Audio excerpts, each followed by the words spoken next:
You find your level 10 problem in life and you give it a level 10 effort. That's the true definition of discipline. Everything else is just entertainment. So all the hard things that people do, if it's getting in the way of you putting a level 10 effort into a level 10 problem, it's actually a bad thing. Are you ready to become the dad you were meant to be? Good, because this is the Epic Dad Legacy Podcast, where imperfect actions are better than perfect ideas, promises kept are more important than promises made, and nothing happens unless you make it happen. My name is Drew, father of three, and founder of the Epic Dad Company. My mission is to help dads up their game and become the husbands, fathers, and men they are called to be. We need epic dads now more than ever. And it is your responsibility and obligation to become the best father you can be and show your kids what is possible. Listen in for weekly tips, strategies, and actions you can take to go from average dad to epic dad. Thanks for listening. Now let's start the episode. Mr. Craig Ballantyne, what's going on, my man? This is going to be a lot of fun. Let's get going. That's right. Success, love, speed. I love that shirt. Thank you very much. Let's do it. Craig, I know we've gone back and forth a little bit trying to get you on the show. I'm super pumped to have the conversation. I think it's perfect timing as your new book, it's just launching. For folks that don't know you, would you mind just giving a quick, 30-second, hey, this is what I am, who I am, what I do, and then I'd love to start diving in. Yeah, quick and dirty. So I grew up in Canada, wanted to play in the NHL. That wasn't happening. So I decided to be a strength coach. I became a personal trainer, sold workout programs online for 15 years. And then during the course of that, I had severe anxiety attacks because, I kept everything inside like a lot of men do. And that then led me to becoming more productive. And then everybody said, oh man, you are super productive. You must be the world's most disciplined man. So I started coaching people, entrepreneurs, on how to get more done and how to grow their businesses. Got out of the fitness industry about 2015, had started the coaching business in about 2010. And then in 2015, I wrote a book called The Perfect Day Formula. Mm-hmm. And you said you've read that one, but do you know that I have two other ones? You had The Perfect Week Formula, but I don't know the other one. Yeah, then I have Unstoppable. So Perfect Day Formula is really about morning routine and obviously your one day. And then Perfect Week Formula was my third book, and it's about scheduling out your week. If anybody was like, where should I start with all these books? Perfect Week Formula is probably the best time management book that I have. And then the second book I have is called Unstoppable, is how to get through hell, overcome anxiety, and dominate in business and in life. And that one is my kind of story about how I was a stupid binge drinker and introverted and kept everything inside and didn't have any outlets. And then even though I was in the best shape of my life and making the most money I ever had, I had these anxiety attacks that sent me to the emergency room. So any man out there that's, had anxiety, feels like that, there's a refrigerator on your chest. That's the way people describe it to me a lot. I get all these messages at 2:00 in the morning from people in emergency rooms who oh, now I know what you felt like. If you have anxiety, trust me, you can get through it, come out the other side. And now I laugh at it. I could drink 2 Monsters and have the worst news in the world and a Starbucks. And I wouldn't have anxiety even with all that running through my veins because I built the tools that I talk about in that book. The Dark Side of Discipline is the new book that's coming out. Yeah, no, I'm excited to pick that one up, Craig, and give it a read. I loved all your stuff. And you mentioned something there is that you've kind of been coined the world's most disciplined man, right? So what does discipline even mean? What does that word mean to you? Yeah, and so there's a bunch of guys out there who probably think they're way more disciplined than me, and you probably are. You probably really are. And the only reason that people call me the world's most disciplined man is because I used to run a bunch of businesses all at once, and I used to crank out a lot of content. And because I was very productive, everyone said, well, if you're productive, you must be very disciplined. And that's what they meant by it. But most people, when they think of discipline, they think of almost willpower and white knuckling your way through life, sitting in front of a cheeseburger when you're starving and not eating it. That's discipline. Well, I mean, yeah, okay, sure. That's certainly a definition of it. But to me, discipline is really about building systems that make the right decisions automatic. In our book, we give it a real unique definition, is that a lot of people are out there doing a lot of things. And I get it. It's hard to go and work out twice a day, and it's hard to read a book a week, and it's kind of hard to do a cold plunge, but I find it kind of fun, to be honest with you. And, there's people doing a lot of hard things. I get it. But if you're doing those good things and it's getting in the way of the great thing that you should be doing, then that's not discipline at all. You're actually being undisciplined by doing good things. I call them perverse forms of procrastination. They're not like, watching Netflix is a form of procrastination, but it's like, yeah, everybody understands that's a form of procrastination, but you're calling working out a form of procrastination? And yes, I am, if that good thing is getting in the way of the great thing. For example, if you've got a rocky marriage, and everybody's marriage goes through ups and downs, but if you got a rocky marriage for a long time and you're doing 2 workouts a day and you're avoiding that conversation with your wife, man, you're doing a good thing at the expense of the great thing. And that's where I get fired up in this discipline talk. And the definition that we come down to, the ultimate definition, is that you find your level 10 problem in life and you give it a level 10 effort. And that's the true definition of discipline. And everything else is just entertainment. So all the hard things that people do, if it's getting in the way of you putting a level 10 effort into a level 10 problem, it's actually a bad thing. And so it's a thinking man's definition of discipline, but it really just simplifies everything. Yeah. And it really speaks to you, like, and I'll just give kind of a real world example for me, right? Is, obviously run a fitness business, right? And so like, I want to stay in shape. But what I found the struggle with is trying to grow the business versus trying to stay in shape. And there's conflict there and only a limited amount of time to do both. Right. And so I know that for me, I show up as a better human being if I can get my workout done in the morning. Right. But I also know that my level 10 problem could be potentially growing the business. And so it's like, okay, which one do you prioritize to show up better, in the constrained time do you have? Or do I say, cool, I'm going to work on business in the morning? And so that's just kind of like a real world example. Yeah. And then so one of the things that people get locked into, because, we grew up with our parents like 9 to 5, Monday to Friday, and we think that every day has to look the same, but it's not, so it could be like, Drew has 3 hard workouts in the morning, Monday, Wednesday, Friday. And then on Tuesday and Thursday, maybe you do a quick 15-minute one and you get to work on the business because maybe that's the time of day when you have the greatest ideas. And then Saturday morning, the same thing. And, so you can figure it out that way. But for me, even I had to live the book in order to write the book. That's the way the most good books are, is you had to be really crappy at discipline and you had to then go too far with discipline, as I did in both situations, in order to write a book about discipline, because I've seen both extremes. I've had all the bad habits, but I've also gone to the extreme of working out 1,000 days in a row. So I've done both ends of the pendulum, and in order to figure out what really mattered for discipline. So I've been there and I've done that and I've figured it all out.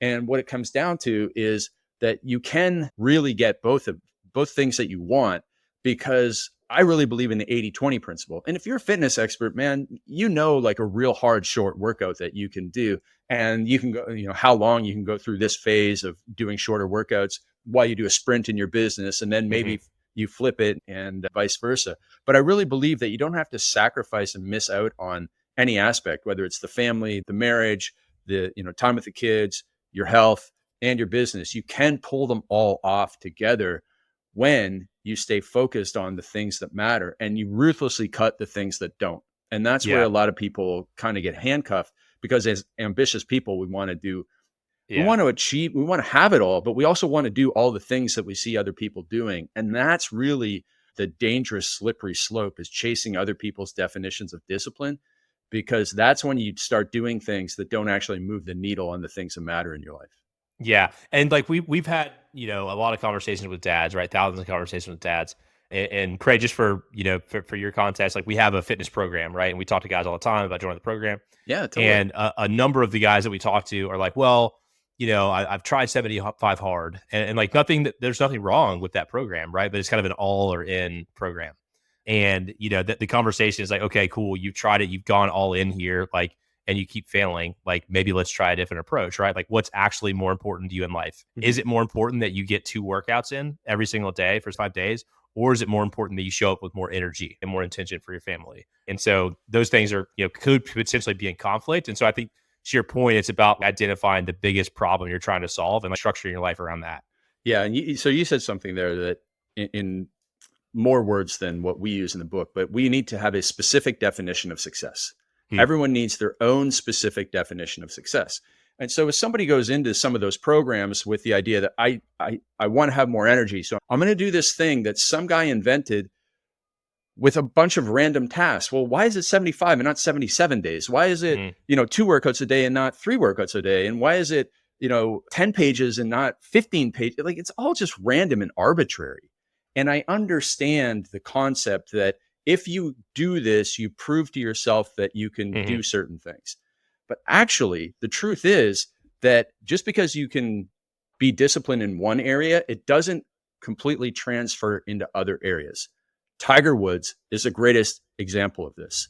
And so Tiger Woods was always called the world's most disciplined golfer. He was on the range 12 hours a day, which is why he became the great golfer that he was. But he was also the most undisciplined person in the world with how he treated his marriage and what he did. And so just because you're super disciplined in one area does not mean that it transfers over. So back to that individual that has a specific definition of, I need more energy. Well, whoa, wait a minute. Let's figure out the best, fastest way and the most sustainable way for you to get more energy, keep more energy. And if we can do this in 30 minutes a day, why would we spend 4 hours a day on it? And, I joke in the book, like, imagine you cut your finger off in the kitchen while you're like chopping up some steak or avocado. Are you going to say, like, no, I'm not getting in the car. I'm going to do this the hard way. I'm going to walk uphill barefoot in snow to get to the hospital. No, you wouldn't do that. You would go to the hospital the easiest, fastest way that you possibly could to fix the acute problem. And, obviously I'm pretty passionate about this because I've seen a lot of people go into these challenges that take a lot of time and sacrifice everything. Like, the first story in my book is about a guy that I know who did these challenges repeated times, got lots of, claps on the back from internet strangers who he had never met and never will meet. And he spent half his time doing those things and half his time with his head in his phone running his business. And then his wife walked out on him with the kids. Yep. I think at the end of the day, it's like you have to your point, identify what's most important. And like, not that it necessarily has to be a problem, I think, but like, what is the level 10 importance to you, right? Right. The and opportunity, success, the problem, whatever. Yeah, to you. And then structure your life accordingly around that, right? And that's why I use this counterintuitive example in the book of Charlie Munger. And so, if anybody listening is like, who's Charlie Munger? Charlie Munger passed away recently. He was 99.9 years old, and he was Warren Buffett's mentor. And so Charlie was a billionaire, and Charlie was the opposite of everything that you see on Instagram when you think of discipline. Charlie never exercised a day after he got out of the army at age 18 or 19. He would just sit around and read books all day.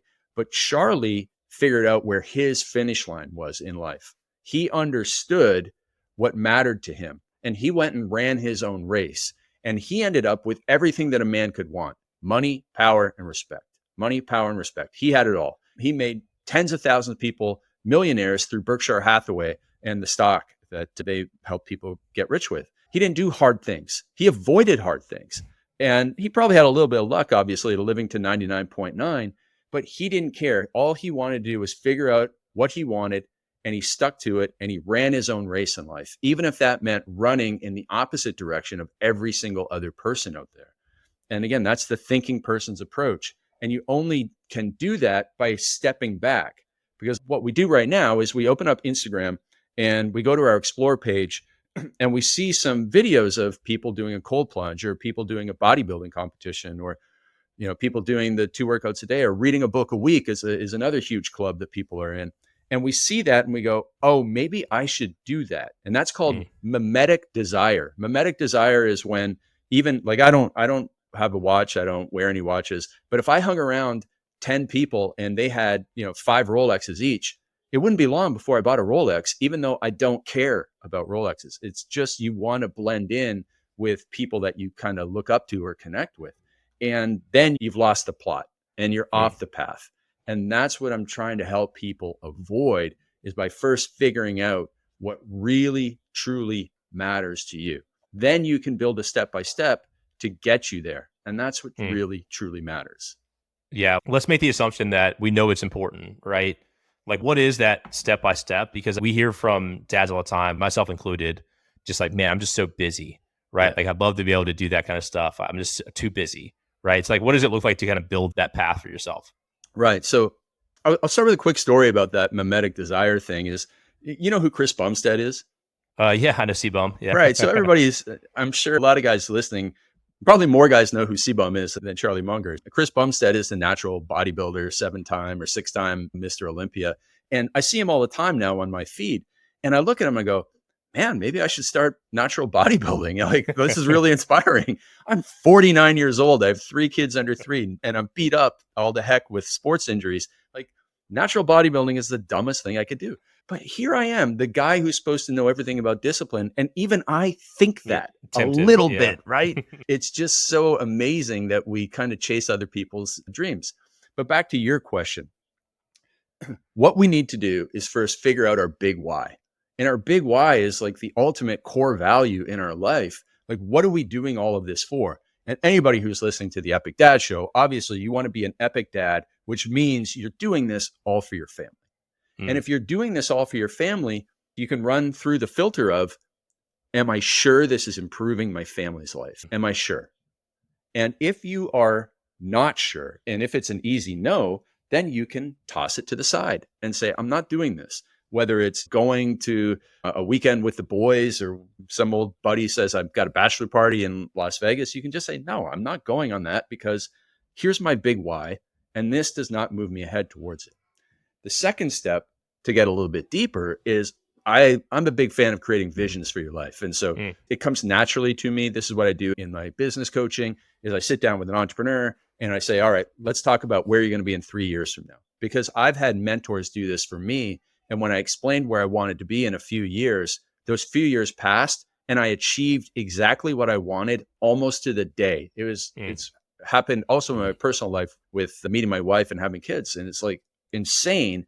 But when you figure out what you want, exactly what you want. So, if I were doing this, Drew, I'd say, I want you to tell me exactly what street you're living on, what cars are in the driveway and the garage, what's in the backyard, what's your relationship like with your wife, what are your kids into, what are they doing in 3 years from now, what sports and activities, and what do you do with your family on a regular basis? What vacations do you take? What do you not do with your family? What does your day look like? What does your week look like? Tell me all of this. Write the movie script for your life so that when I either read it or you speak it to me, I can watch the movie and I know exactly what you want. And that's your North Star. And now with a North Star, we have a straight line to success. So again, any opportunity that comes to us, like, hey, I got free tickets to the Super Bowl. Do you want to go? Well, my daughter's got a dance recital that weekend. So obviously, no. Even if it's your favorite team and this is like a dream since you've had a kid, you run it through the filter of, here's my vision, here's my straight line to success.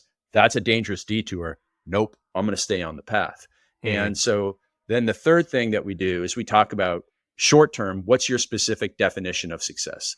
Because I've had, thousands of people say to me, I want to get rich. I want to have an impact. And I'm sure, like, even when people say, hey, why'd you start a podcast? You might've said, I want to have an impact.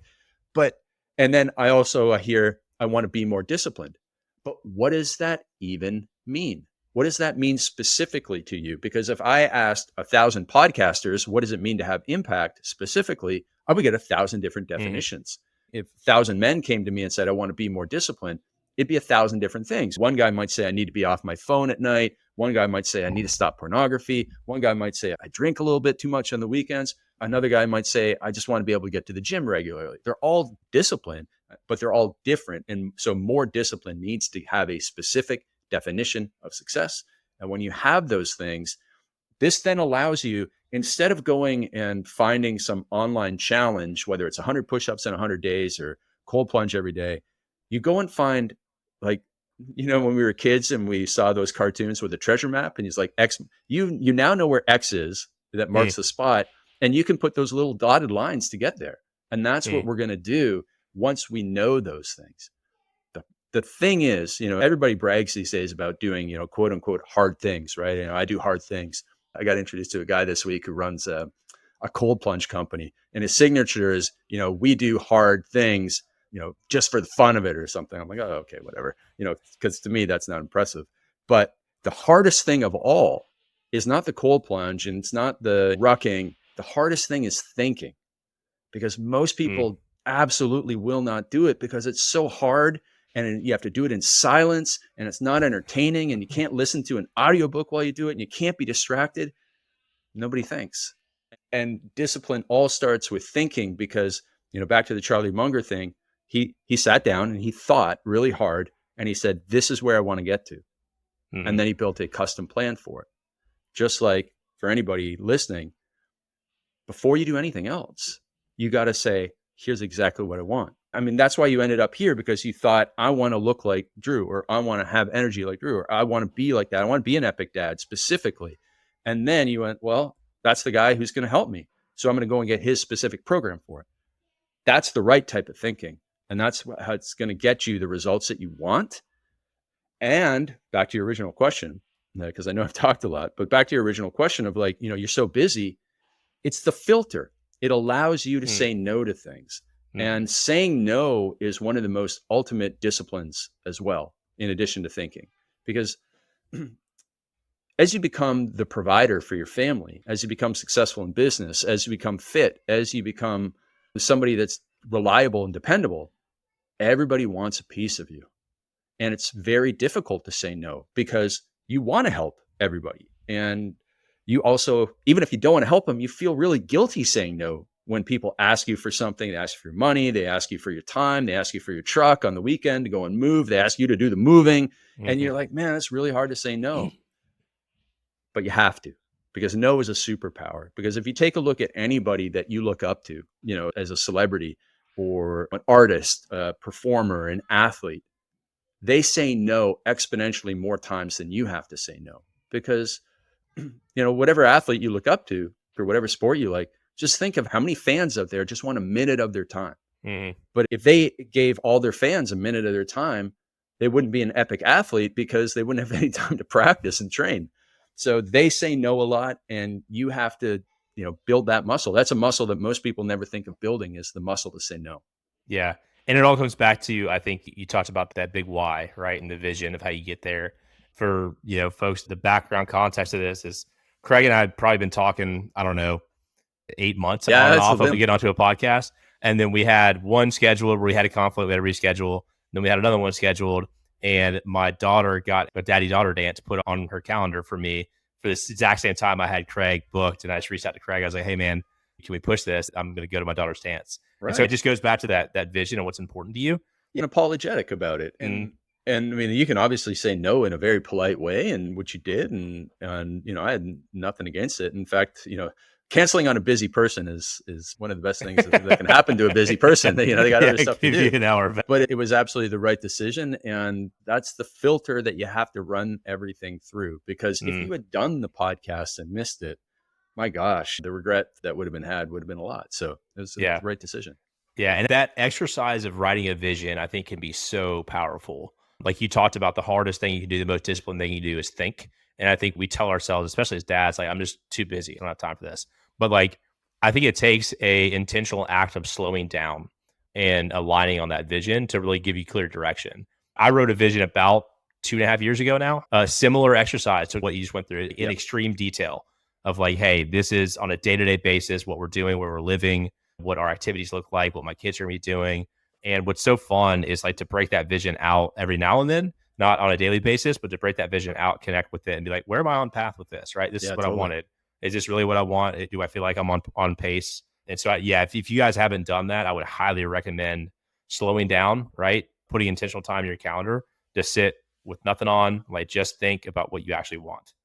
Yeah, I've got a lot of YouTube videos about it. If people get the Dark Side Discipline book, there's, like one of those little QR codes or links where we have a couple of videos specific about here's how to create your values and here's how to create your life vision. So we walk people through it, especially, again, to a lot of people, it is foreign. It's almost an alien experience, because there's this thing called the Clifton Strength Finders, and it ranks you on 32 different categories. And vision and strategic and futuristic thinking are 3 of my top 5 characteristics. But for a lot of people, it's really low, and it's just a unique way of doing things. But when you do it, it's really, really great. Just as Drew said, you can go in and check on it. I'd say like every 6 months, check in on it. But some of the coolest stories I've heard is they would come to my workshops and do it, and then they would put the binder up on their shelf, and they'd misplace it for like 2 or 3 years. And then they'd open it up and go, like, they'd have like a moment where they went, oh my gosh, like almost to the day or like a year early, we achieved the exact thing that I wanted. And it's very cool, because it's not it's not like woo-woo stuff in terms of like law of attraction where you just like do it and then sit there and say, oh, it's going to come to me. Yeah, you're doing Because the work. you're out there doing the work. It's the law of action attraction is what I call it in that Yeah. Unstoppable book. Yeah, and you don't know where you're going to end up if you don't have a target, right? And so by creating that target, I think you're going to naturally align to that end destination. Yeah, and another thing that's probably even worse is that if you don't know exactly where you're going, you're much more easily pulled in directions that take you off track. And so if you kind of have this general idea, that's okay, but then you get those dangerous detours and it's hard to say no because you're really not sure if it matters or not. Yeah. Yeah. I created a personal vision about the same time I created a business vision as well. So same type of exercise, but just for the business, right? Of like, actually like, hey, 3 years from now, what is the business going to look like? And what's cool is I'll break that out every so often too. Like when I feel like, oh man, we're just not as far along as we should be and blah, blah, blah. And like take a look at that vision and it's like, oh wow, we're actually well on the way to where we want to go. Yeah. And so I think it's reassuring at times to look back at that past performance, whether it's in personal life or in entrepreneurial career or whatever it is, and like give yourself some credit for like how far you come on that vision. Absolutely. And then you use it as the filter and it just gets ahead so well. Yeah. Hey guys, quick interruption to the show. If you are anything like me, you're busy. We juggle jobs, putting food on the table, helping with homework, coaching Little League. We're basically on call 24/7 as dads. It's a lot. And we all know that health and wellness is super important as a father, but with our jam-packed schedules, one of the hardest things to do is getting yourself motivated to work out. That's why we created Epic Dad Pre. Pre is the #1 all-natural pre-workout formulated specifically for dads. It's jam-packed with clinical doses of proven all-natural ingredients, including 5 grams of creatine, 6 grams of citrulline, and 3.2 grams of beta-alanine, with only 250 milligrams of natural caffeine. And almost as important as what's in it is what's not. You won't find all kinds of artificial sweeteners, artificial coloring, or proprietary blends. Just 100% natural goodness to fuel your gains. It is the jumpstart you need to get out of bed, put the gym shorts on, and get after it. And when you head to The Epic Dad, that's THEEpicDad.com, and use code LEGACY at checkout, I'm going to give you 30% off your first order. So hit the link, fuel up, and train hard, dad harder. Back to the show. Well, I'm curious to know, Craig, as well, how have things changed for you since becoming a dad, of kind of the discipline structures and things like that? Well, a lot, but not a lot. So it's very interesting is that, so before I got married, people would always laugh at me and say, oh, you're never going to find a woman who wants to go to bed at 7 or 8 o'clock at night. And sure enough, I found someone, and then I found a woman that wanted to go to bed at 7:30 at night. So, I won. And then I just had the structure so ingrained that even today, the days generally look the same. Like I get up before the kids and I work. And, so right now it's almost under 3. Our oldest just turned 3 the other day, but we have 3, 1.5, and 6 months. What's the birthday for a 3-year-old? March 3rd. Yeah, we just had my 3-year-old March 5th. And then what are the ages of your other kids? I've got 2 girls, 8 and 6, and then a boy that's 3. Oh, nice, man. We had 2 girls and then a boy. And so anyways, we have the 3 under 3 and, I still go to bed really early. I get up really early. I do a couple hours of work. And then this is where the biggest difference is usually I would have went 4 to 8, just working hard. Now it's 4 to 6. And then from 6 to 8, it's family time. And then we have a couple of nannies that come in and, cause my wife's got a lot of work to do. And then I got a bunch of work to do, but I work right beside them. So, they have the play area and I just work and, I'll be working and then all of a sudden there'll be a kid on my lap and, the 2 girls are old enough that they fight and cause they can't share anything. Just wait until they're 8 and 6. Oh my God. Yeah. So that's it. And then I go to the gym at the same time and showing the kids like, hey, Papa goes gym now. And then I'm around for almost every nap time to put them down around lunchtime. And then in the afternoon, I stop work around 4. So it used to be, when I was single, I'd work a lot more, but now it's a hard stop at 4. And then we hang out and do all the kid stuff and then go to bed really early. So it's generally the same, but of course there's a lot more communication, preparation, and being okay with things going off track and being mentally prepared to get back on track with interruptions and all that type of stuff. And fortunately, we haven't had too many big disruptions lately, but it's just planning and preparing the week and knowing what matters. And it has helped me say no to a lot of stuff, reducing the number of meetings. I'm a big fan of, most meetings can be a 5-line email or a 3-minute Loom. And I'm just like, whenever someone tries to get me on a meeting these days, I'm just like, do this first. And if I can't figure it out from that, then we don't need to have a meeting. So it's again, saying no. The busier you get, the better you have to get at saying no. And it's not as overwhelming as somebody might think, given my situation, but I've been working a long time at making sure that it wasn't going to be overwhelming. Yeah. And by nature of the age, man, like I'm 49, like I said, I know I have pretty good experience of what really matters and what doesn't.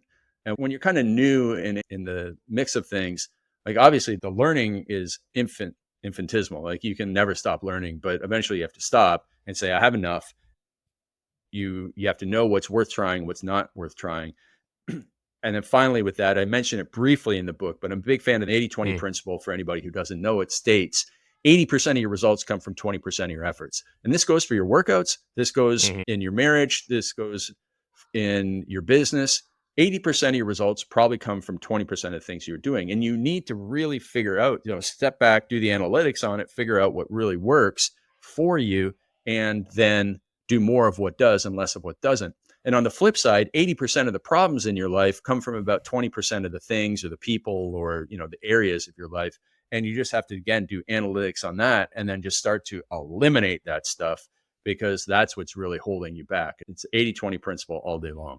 Yeah, I think the biggest needle mover for me has been the elimination of things.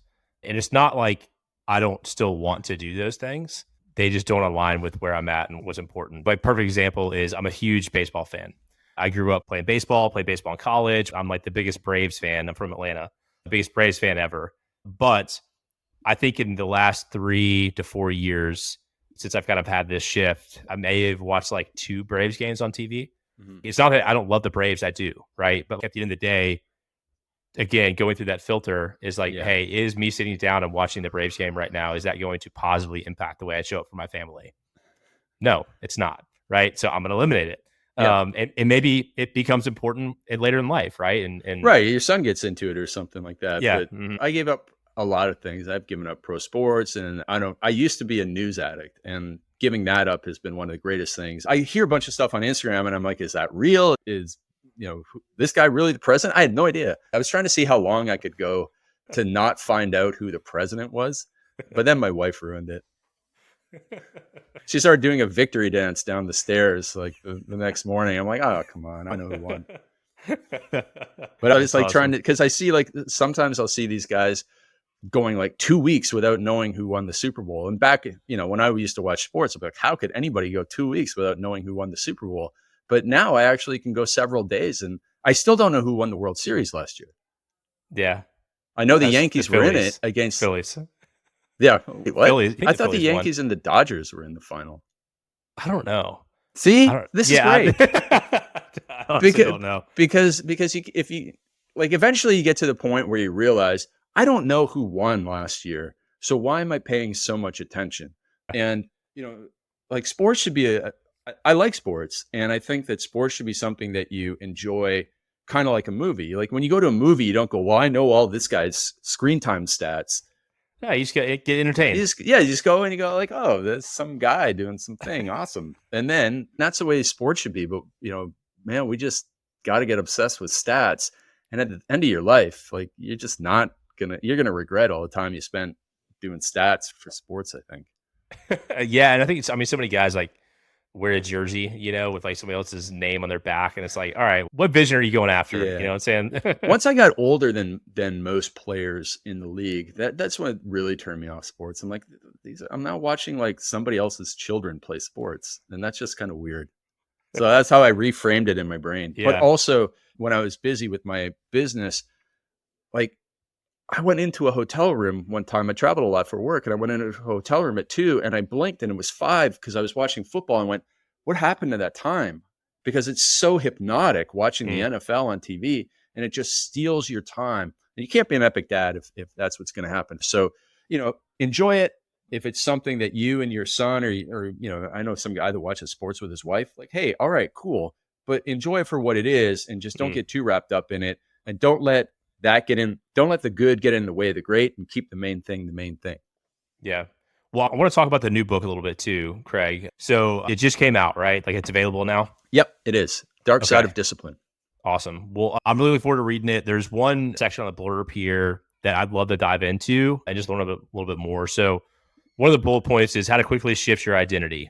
I'm a huge proponent of this, of like how you show up at the office is not how you need to show up at the home, things like that. I think that really is where a lot of guys get into trouble, is we're taking our problems from our work environment, we're bringing that to home. Can you talk me through, like, what do you mean by shifting your identity and how can we use that? Yeah, I'll go to that question in a second. But with the perfect week formula, I actually have the remedy for what you just described. I worked with a lot of guys and I did these workshops, and this came up for this one guy. He runs a gym in Tampa and online programs. He was just going home and he was not being present. And I said, okay, so you got like a 10-minute drive from the gym to your house.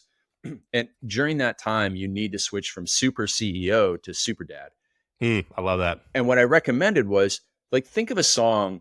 So maybe last summer you took a road trip, right? You went to Six Flags, and on the drive there, this song came on, and on the drive home after a most amazing day, you're anticipating it on the way there, and on the way home, it's like such an amazing day. And the same song came on. You're like, that song is like anchored into your brain around seeing your kids in the back seat, just exhausted from having such an amazing day. And you just felt so amazing in the car.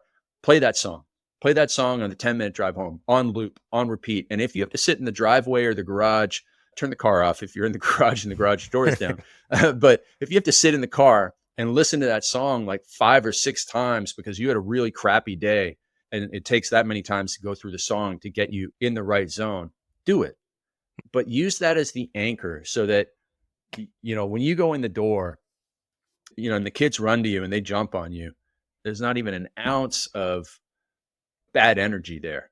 And I saw this cheesy little cliche on Instagram that I actually really liked. It's like something like, don't let your kids get wet from your storm.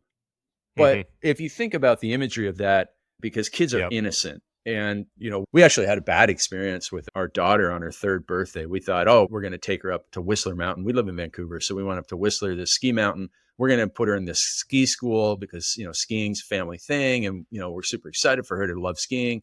And she had a horrible experience. We were watching, they did some stuff. They went inside, they came back out, they went back inside. And then my wife said, I just think they've been in there too long. So she goes inside and she found her daughter had like been crying and was in the corner and nobody knew where she was. And, it was chaotic. There was like probably 100 kids at the school. And it was just the absolute worst experience. And we felt so bad because our job as parents is to keep their innocence. And I always say to my wife, like, I don't think, because everybody has that first memory of where something went wrong, whether, they saw somebody get hurt or whatever. And, we just want to keep that as long as possible. And we thought it got ruined, but she was totally fine in 15 minutes and she wants to go back. And, so we're like, thank God she's fine with it. But that's just so important because your energy, your negative energy, doesn't matter how bad it is at work, man, you're not hiding it, but you're compartmentalizing it to either deal with it later or deal with it in a different way. But when it's time with the kids, no negative energy. And so back to the identity shift, that's kind of what we're talking about, but a little bit more around in the long term of, you're the type of person that does X. For a long time, I had an identity crisis in that I said I was introverted. I'm an introvert. And if I'm an introvert, what does that allow me to do? It allows me to use all the introvert excuses. So when I would go to an event, I would barely, I would go to a 3-day business conference and I'd stay in my hotel room for 2.5 days, except for the time where I absolutely positively had to be out there. And that just wasn't serving me. So I realized I put myself in a little box with this identity, and that's not helpful. So now I say I have introverted tendencies. I do like being alone and all that sort of stuff, but I can leave the room, be high energy, greet everybody that comes into the elevator. I can shake everybody's hand. I can hug everybody that likes to be hugged. And I can just be absolutely engaged and interested in every conversation I have, because that's just a skill set that you can learn. My identity is that I'm a polite and courteous person all the time. My identity is that I don't curse or swear. So I don't use any F words or other curse words. I find them funny still when other people say them, but I personally don't use them because I just decided years ago I was going to stop because I said, I never curse when I'm on stage and I never curse around my mother, which means I can control it. And if I can control it, I can control it in every environment. So I decided to. It's not a judgmental thing. It's just a personal goal of mine. I'm also not a drinker. I used to be a binge drinker. Then I was a social drinker. Then I was a very rare occasion drinker. And then I decided I'm just not a drinker. So now, like when we were up on that ski holiday, we went to this restaurant. I've never seen a restaurant with a bar like this one. It was incredible. Like if you like a cocktail, this bar was absolutely amazing. It's called Wild Blue. And it was amazing. And I was like, well, that's nice, but I'm not a drinker. So I'm not even tempted by it because that's my identity. That's my standard. And if I have an identity and standard that I don't curse or swear, I exercise every day, I don't eat these certain things, I go to bed at this time, and I don't drink alcohol, and I don't watch Netflix, and I don't do this. I just don't do those things. And I don't have to sit there on the couch at night and go, man, I really want to watch Netflix and have a drink. And usually, sometimes I do and sometimes I don't. I just don't ever. And so it takes zero energy for me. There's no decision fatigue. And that just allows me to operate much more effectively in so many ways. Yeah. Because I think we do lose a lot of mental energy to the decisions we have to make. And that's why things seem so overwhelming in a lot of cases. Yeah. I mean, I love the focus on identity. So one thing that we do inside a lot of our programming is we have guys come up with what's called an identity statement. And it's something that is really like your flag in the ground on who you are and how you want to show up. And not that we live up to it every single day because we're going to make mistakes. But what we have guys do is they say that identity statement out loud every single morning before they interact with their family, before they interact with the world, just to plant their flag of like, this is how I'm showing up. But I love how tactical you've gotten though, your identity of like getting down to those specific decisions, right? Like I'm not a drinker. Yeah. So I don't drink. And I'm sure you know the study. I don't know the exact percentages, but they did a study where they had a cohort trying to quit smoking. One group used the terminology, I'm trying to quit smoking. And the other group used the terminology that I'm not a smoker. Yeah. The group that just made the decision, just connected with that identity that I'm not a smoker. I mean, it was like multitudes of 10, like a better performance of actually quitting smoking. It's because they planted that flag on the ground and they connected through that identity. I had a friend he was the ultimate party host, and he was a big dude. And I've never seen a person consume food and alcohol like this. He wasn't like obese, but he was just big dude. And on a regular Sunday, he'd have all these families over for birthday parties or whatever. And he would drink 15 or 20 beers, right? Bud Light, 15 or 20 Bud Lights every Sunday or Saturday. And then one day he said, I'm not a drinker. And that was it. And you're like, what? That's so crazy. One day overnight, I just decide I'm not a drinker. And I've had other friends who have quit pornography the same way. Once, I talked to them and said, I'm not the kind of person, I'm not the kind of man who watches pornography. And they're like, I don't want to be that person either. So immediately overnight, just like that. Now, there's certain things that, alcohol was much harder for me to quit.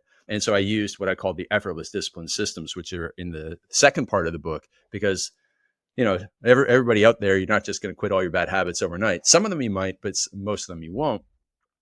And sometimes we need the systems in place that make the path to success smoother and lead to better decisions. And that's what that is. But man, identity is so powerful that I'm not sure if it was really talked about much before James Clear's Atomic Habit book. But I think like one of the greatest things that book brought to personal development was the focus on how important your identity is, because it can really help you move mountains in your life. Yeah. And Craig, you got me curious now, the effortless system to break that habit. Yeah, sure. What is that? It is actually quite simple. And so, at the start we were talking about, people say you're the world's most disciplined man. I'm not, but I build really good systems. And over the years, we've helped people build systems to stop snoozing and get to bed on time, like the basics that are really, really important that people overlook because they're always chasing like the more Instagrammable stuff. But one thing over my 25 years of coaching people in almost everything is getting to bed on time is like the linchpin, because if you get to bed on time, you get up on time. If you get up on time, you stay on time, and you don't get flustered. And at the end Yeah. of the day, it's not that you're not so stressed out that when you come home, you're going to snap. But if you get to bed late, you wake up late, you hit snooze, you over caffeinate, you get stuck in traffic because, normally if you're left on time, you wouldn't be in traffic, but you're late, you are in traffic. You get to the office, you start snapping at people or your work. And then you take that on home, you snap at the dog, you might snap at your kids. And it's like all because the one negative domino of going to bed late. So anyways, if you're struggling with that or you're struggling with anything, the effortless discipline systems are just three phases. That's it. Elimination, preparation, and connection. Elimination, preparation, and connection. So when I was a binge drinker and I wanted to not be a binge drinker, I had to eliminate alcohol from the house. That's an obvious one. I had to eliminate myself from boozy environments. So stop going to bars, stop going to baseball games, etc. And then I had to eliminate the drinking people. So with the toxic people, some of them were toxic people, and some of them are still going to the same bars that I went to when I was 21, 30 years later. Those people had to go, and there was no connection with them. But a lot of my friends were good people who just like to drink. And so I was like, I don't want to lose these relationships. And I see that on Instagram. I think it's like some of the stupidest advice that you have to cut all the people out of your life for 6 months or whatever. It's just dumb advice because humans are meant to be social. So I just said, Jeremy was my best friend. He's been my best friend since 6. I said, I'm not going to go drinking with you, but we'll go for a hike at 10 o'clock in the morning. We'll be done by 1. You can go and do whatever you want. We'll have some great quality time, or we'll play golf, or we'll, go to the gym, or whatever it is. I can spend time with good. So those three things, those three parts of elimination, of getting rid of the stimulus or trigger, avoiding the environment, and avoiding the people that drag you down to drinking, was what I had to do. Because everything, as you switch and get away from a bad habit, you have to make the bad habit as hard as possible to do. You have to put all the friction in the world in front of doing the bad habit. And then on the flip side, with the good habit, you have to grease the groove. You have to make it as smooth as possible, effortless as possible. And anybody here who has ever struggled with exercise, you've probably been told, lay your exercise clothes out beside the bed, have your workout printed, have your shoes there. Because if you wake up in the morning and it's cold, where you are, you're in Wisconsin in December, and you're like, man, exercise clothes are still in the cupboard, man, I'm going back to bed, because there's friction.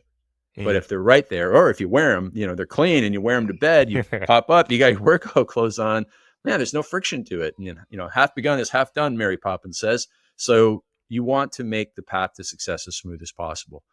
And for anybody that's, again, listening, I spent so many years in the fitness industry, I got lots of fitness examples.